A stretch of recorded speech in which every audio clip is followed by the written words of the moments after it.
What's up, everyone? Welcome to the video.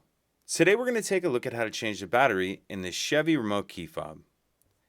This Chevy key fob is going to use replacement battery CR2032, and I'll put a link in the description box of this video to where you can purchase these batteries if you're in need. So the first thing we're going to do is remove the emergency key that's in the bottom of the key fob.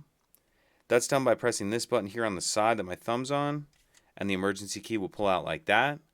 Now if we hold the key fob with the buttons facing down and we take a look at that space right here where that key just came out of, what I'm going to do is stick the end of the key in that slot and then I'm going to pry up like this.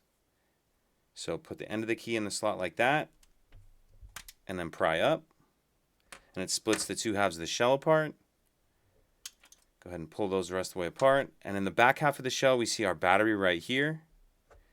And for this part, if you grab yourself a small screwdriver, you can get under the edge of the battery and get it out of that holder like that. Then we'll grab our new battery, and we want to make sure that we're installing that with the plus side down like that.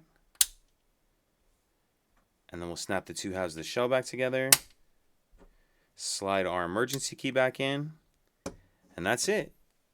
If you have any questions, please let me know. If you could take a second to like and subscribe, it helps us out, and I'd appreciate it. Thank you.